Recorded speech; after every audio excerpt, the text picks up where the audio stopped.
Shalom, Bapak Ibu Saudara yang terkasih dalam Tuhan. Pada pagi hari ini kita bersyukur boleh menikmati anugerah Tuhan. Kita akan masuk dalam pembacaan firman Tuhan dalam Kejadian pasal 13. Kita lihat ini satu peristiwa yang menarik, di mana ada jalan keluar untuk persoalan yang dihadapi oleh Abram dan Lot. Tetapi sangat menyedihkan dari tindakan Lot yang terburu-buru mengambil keputusan tanpa mengadakan penelitian lebih dalam ya. Dia hanya melihat secara jasmani saja. Ayat 1 saya baca, ayat 2 Bapak Ibu Saudara yang terkasih dalam Tuhan. Abram dan Lot berpisah. Maka pergilah Abram dari Mesir ke tanah Negeb dan istrinya dan segala kepunyaannya, dan Lot pun bersama-sama dengan dia.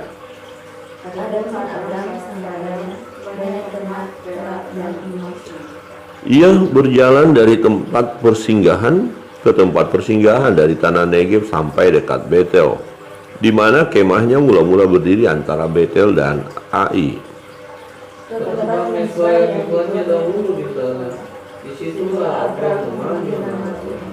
Juga Lot yang ikut bersama-sama dengan Abram mempunyai domba dan lembu dan kemah.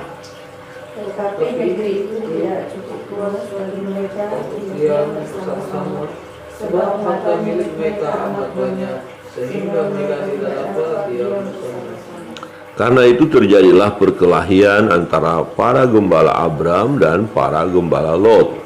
Waktu itu orang Kanaan dan orang Feris diam di negeri itu. Maka berkatalah Abram kepada Lot, janganlah kiranya ada perkelahian antara aku dan engkau, dan antara para gembalaku dan para gembalamu, sebab kita ini kerabat. Bukankah seluruh negeri ini terbuka untuk engkau? Baiklah, pisahkan dirimu daripadaku. Jika engkau ke kiri, maka aku ke kanan. Jika engkau ke kanan, maka aku ke kiri. Lalu Lot melayangkan pandangan dan melihatnya bahwa seluruh lembah Yordan banyak airnya, seperti taman Sodom, Seperti tanah Mesir sampai ke Zoar. hal itu terjadi sebelum Tuhan memusnahkan Sodom dan Gomora. Sebab itu Lot memilih baginya seluruh lembah Yordan itu. Lalu ia berangkat ke sebelah timur dan mereka berpisah. Abram menetap di kota Kanaan, tetapi Lot menetap di kota-kota lembah Yordan dan berkemah di dekat Sodom. Adapun orang Sodom sangat jahat dan berdosa terhadap Tuhan. Setelah Lot berpisah daripada Abram, berfirmanlah Berfirmanlah Tuhan kepada Abram, panahlah sekelilingmu dan lihatlah dari tempat engkau berdiri itu ke timur dan ke barat, utara dan selatan. Sebab seluruh negeri yang kau lihat itu akan kuberikan kepadamu dan kepada keturunanmu untuk selama-lamanya. Dan aku akan menjadikan keturunanmu seperti debu tanah banyaknya, sehingga jika seandainya ada yang dapat menghitungmu negara, keturunanmu pun akan dapat dihitung juga. Bersiaplah, jalanilah negeri itu menurut panjang dan lebarnya, sebab kepadamulah akan kuberikan negeri itu bersama-sama. Sesudah itu Abram memindahkan kemahnya dan menetap di dekat pohon-pohon terbantin di Mamre, dekat Hebron. Lalu didirikannya lah mezbah di situ bagi Tuhan. Amin. Demikian jauh pembacaan firman Tuhan. Bapak Ibu Saudara yang terkasih dalam Tuhan, kita melihat kisah ini, peristiwa ini terjadi perselisihan antara gembala-gembala Abram dan gembala-gembala Lot. Karena mereka sangat diberkati Tuhan, jadi kekurangan lahan ya. Nah, Abram sebagai paman daripada Lot sangat bijaksana ya. Dia tidak mau terjadi perkelahian antara paman dan keponakan hanya gara-gara harta ya, hanya gara-gara berkat. Jadi diambil satu tindakan ya, jalan keluar untuk persoalan itu ya. Nah, persoalan tadi jelas di ayat 6, tetapi negeri itu tidak cukup luas bagi mereka untuk diam bersama-sama, sebab harta milik mereka amat banyak sehingga mereka tidak dapat diam bersama-sama. Kemudian terjadi perkelahian antara gembala-gembala itu. Nah, ini kalau dibiarkan akan bermasalah, ya, akan bisa merusak hubungan Abram dan Lot, antara paman dan keponakan. Ini bisa kacau balau nanti, ya, dan ini harus diselesaikan. Jalan keluarnya bagaimana? Mereka harus berpisah. Nah, menarik. Abram katakan, maka berkatalah Abram kepada Lot, janganlah kiranya ada perkelahian antara aku dan engkau, antara para gembalaku dan para gembalamu, sebab kita ini kerabat, kita ini saudara, ya, kerabat, keluarga, family. Dengan kata lain kan, Lot itu anak dari kakak dari Abraham atau Abram. Jadi ini anak keponakan, anak lah sebenarnya pangkatnya, ya. Jadi daripada kita berantem, berkelahi, ayo pisah, ya. Nah, kemudian bagaimana cara memisah? Ya, siapa tinggal di mana dan siapa yang harus tinggal di tempat itu, atau bagaimana caranya? Nah, ayat 9, bukankah seluruh negeri ini terbuka untuk engkau? Baiklah, pisahkan dirimu daripadaku. Jika engkau ke kiri, maka aku ke kanan. Jika engkau ke kanan, maka aku ke kiri. Nah, sebenarnya Abram dapat bertindak dengan otoritas sebagai paman atau yang lebih tua. Bisa saja dia berkata, Lot, kamu ke sana, ya, atau aku ke sana, kamu ke sana, ya. Otoritas sebagai orang tua. Tapi Abram tidak lakukan itu, ya. Dia ini kalau kita lihat di sini sangat musyawarahnya bagus sekali, ya. Silakan kita selesaikan masalah. Oke, kamu kemana? Silakan, diberi kesempatan. Nah, sesuatu yang kurang baik kalau kita lihat dari Lot adalah, ya, dia kurang menghargai pamannya. Mestinya dia harus berkata, ya, paman sajalah, pilih dulu buat paman, baru saya. Atau paman tunjukkan yang mana buat saya akan siap. Mestinya begitu. Tetapi itu tidak dia lakukan. Perhatikan di ayat 10. Lalu Lot melayangkan pandangannya dan dilihatnyalah bahwa seluruh lembah Yordan banyak airnya, seperti taman Tuhan, seperti tanah Mesir sampai ke Zoar.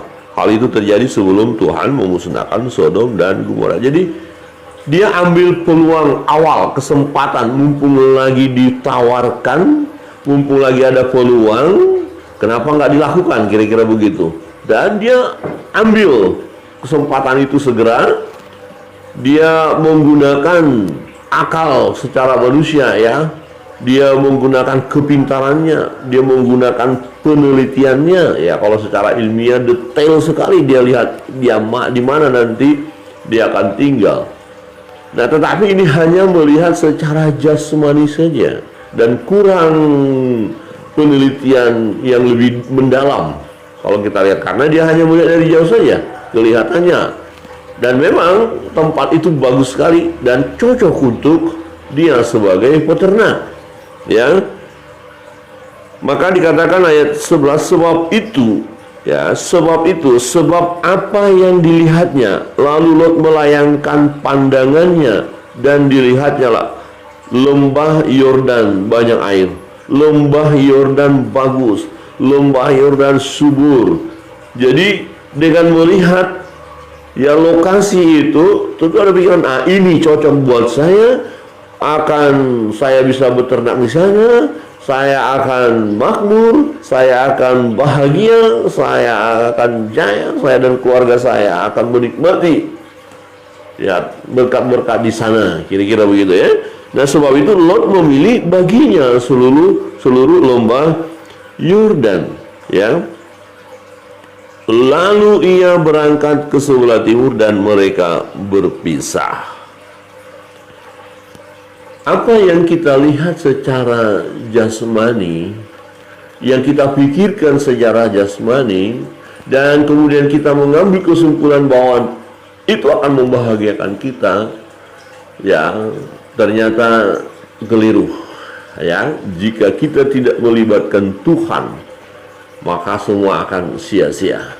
Ya, kalau kita hanya mengandalkan kekuatan kita, kemampuan kita, ya, Lot langsung mengambil keputusan. Itu tempat bagus, itu tempat buat saya. Disitulah saya akan menikmati, ya, berkat-berkat. Ternyata apa yang terjadi? Maka ada catatan, hal itu terjadi sebelum Tuhan memusnahkan Sodom dan Gomora. Karena rupanya ada orang-orang jahat di sana. Ya, perhatikan di ayat 11. Adapun orang Sodom sangat jahat dan berdosa terhadap Tuhan. Ya, dia masuk ke daerah yang akan membuat Lot kehilangan damai sejahtera, kehilangan kebahagiaan, bahkan kehilangan hubungan yang intim dengan Tuhan.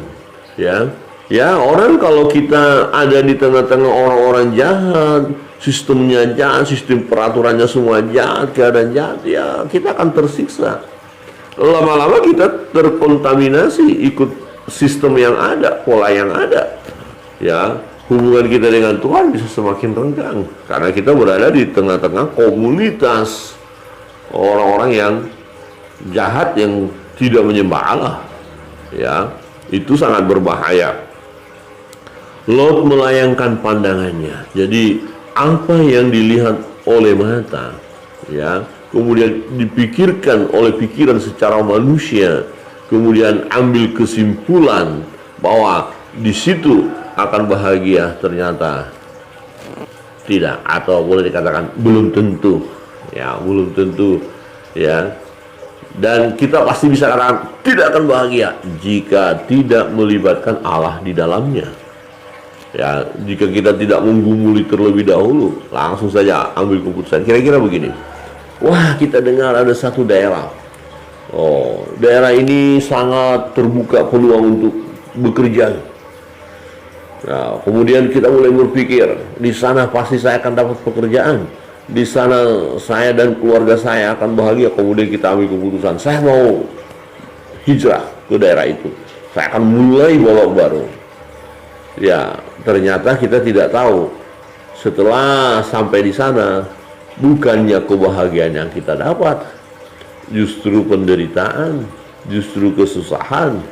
Ya, padahal tempat sebelumnya kita tinggalkan begitu saja karena secara manusia kita berpikir, kita memandang bahwa di tempat yang baru itu kita akan lebih mengalami keberhasilan. Ternyata tidak. Jadi perlu kita waspadai, ya. Nah, kalau kita melihat Lot, ada pelajaran penting, ya. Jangan menggunakan kekuatan manusia saja dalam mengambil keputusan. Jangan andalkan pikiran kita secara manusia. Jangan mengandalkan pengamatan kita secara manusia saja. Ya, libatkan Tuhan. Dan yang kedua, jangan buru-buru mengambil keputusan. Wah, ini tempatnya bagus. Wah, ini saya yakin. Oh, saya yakin saya akan diberkati di sini. Saya yakin. Terlalu terburu-buru itu sangat berbahaya. Perlu digumuli. Ya, kemudian kita belajar ya untuk dapat menghargai orang lain, ya, orang yang lebih tua, ya. Mestinya Allah harus berkata kepada pamannya, paman Abram, silakan paman tentukan buat saya, atau paman dulu ambil bagian paman, baru saya. Kalau paman ke kanan, saya ke kiri. Kalau paman ke kiri, saya ke kanan. Mestinya Lot bicara begitu, tapi dia tidak lakukan. Ya, dia mengambil ya kesempatan, ya, kesempatan yang ada, tetapi sayang sekali kesempatan ini dia gunakan karena secara dunia. Dan akhirnya kita tahu bagaimana Sodom dan Gomora dihancurkan oleh Tuhan, dan Lot sendiri mengalami penderitaan yang luar biasa. Hartanya semuanya habis, kan? Yaitu nanti baru kita lihat di pasal berikutnya. Nah, bagaimana dengan Abram? Nah, apakah Abram kecewa? Waduh, kamu kok pilih itu, saya terus yang mana dong? Tidak. Ya, Abram konsisten. Ya, karena kamu sudah pilih di sana, berarti saya ada di sini. Nah, tetapi yang menarik bagi Abram adalah dia mendapatkan peneguhan daripada Tuhan. Dia mendapatkan firman Allah. Dia mendapatkan berkat dari Tuhan. Dia mendapatkan janji dari Tuhan. Ya. Ayat 15 dikatakan, mulai ayat 14. Setelah mereka berpisah, Tuhan berkata kepada Abram, pandanglah sekelilingmu dan lihatlah dari tempat engkau berdiri, ya, ke timur dan barat, utara dan selatan. Jadi gini, tempat mereka itu dibandingkan dengan lembah Yordan, jauh lebih bagus lembah Yordan, lembah yang bagus itu. Ya, tetapi ingat, di sana tidak ada penyembahan kepada Allah. Di sana ada orang-orang jahat, ada orang-orang Sodom dan Gomora. Tetapi bagaimana tempat Abram? Di situ ada firman, di situ ada Allah, di situ ada janji. Ya, maka dikatakan, pandang sekelilingmu dan lihat dari tempat engkau berdiri itu, ke timur dan barat, utara dan selatan. Dan ya, dikatakan, sebab itu seluruh negeri yang kau lihat itu akan kuberikan kepadamu dan kepada keturunanmu untuk selama-lamanya. Ya, dan aku akan menjadikan keturunanmu seperti debu tanah banyaknya, sehingga jika seandainya ada yang dapat menghitung debu tanah, keturunanmu pun akan dapat dihitung juga. Bersiaplah, jalanilah negeri itu menurut panjang dan lebarnya, sebab kepadamulah akan kuberikan negeri itu. Jadi di negeri itu, walaupun tanahnya tidak sesubur lembah Yordan, tetapi di situ ada firman, di situ ada Allah, di situ ada berkat Tuhan yang Tuhan janjikan buat Abram, buat keturunannya. Dan dikatakan keturunannya yang banyak. Jadi di tanah itu, di tempat itu ada berkat Allah. Dan kalau kita lihat tempat itu di mana? Ya, sekarang Israel, daerah itu. Ya, oke, orang berkata daerahnya tandus, tapi lihat, ada Allah di situ. Ada penghasilan tanam-tanaman, buah-buahan yang subur dari sana. Ya, ada janji. Saudara yang terkasih dalam Tuhan, jangan terlalu terburu-buru kita melihat berkat secara jasmani sehingga kita melupakan Tuhan. Ya, perhatikan, ada ilustrasi saja ya. Kalau kita lihat di TikTok itu ya, atau di snack video, ada orang kasih 2 amplop itu ya. Jadi yang amplop pertama itu ada uang, ditawarkan. Amplop 1 tidak ada uang, tapi ada tulisan Allah, God. Ya, terus diberikan, pilih, dan ternyata banyak pilih uang. Nah, tapi ada satu yang pilih Tuhan. Ternyata di dalamnya jauh lebih banyak uang daripada yang amplop yang kelihatan uangnya. Hati-hati ya. Ini orang langsung lihat uang, uangnya saja. Ini apa? Amplop hanya Tuhan, untuk apa? Saya tidak butuh itu. Tetapi di dalam amplop yang ada tulisan Tuhan, God, ternyata uangnya jauh lebih besar daripada yang langsung uang yang kelihatan. Ya, jadi pilihlah Tuhan. Ya, jangan kita andalkan ya penglihatan secara manusia, pikiran secara manusia, kemudian kita bersandar kepada kekuatan manusia. Itu akan mengecewakan. Tapi kalau kita datang kepada Tuhan, dengar firman Allah, ya, mau taat kepada firman. Mungkin tempat itu orang bilang itu gersang, itu kering, itu tidak ada pengharapan di situ, kata orang. Tetapi kalau kata Tuhan bahwa ada berkat di situ, maka Tuhan yang akan memberkati kita di tempat itu. Amin. Kiranya kebenaran firman Tuhan menolong kita dalam setiap perjalanan hidup kita. Jangan terlalu terburu-buru kita mengambil keputusan, ya, hanya karena didasarkan penglihatan secara manusia, pikiran secara manusia. Tetapi baiklah kita melibatkan Allah dalam segenap hidup kita. Bergumul lebih dalam lagi sebelum kita mengambil keputusan, sebelum kita mengambil satu tindakan. Datang kepada Tuhan, berdoa, dan berserahlah kepada Tuhan. Tuhan Yesus memberkati kita. Kita akan masuk dalam doa-doa kita. Apapun beban pergumulan kita bawa kepada Tuhan. Percayalah Tuhan sanggup menolong kita.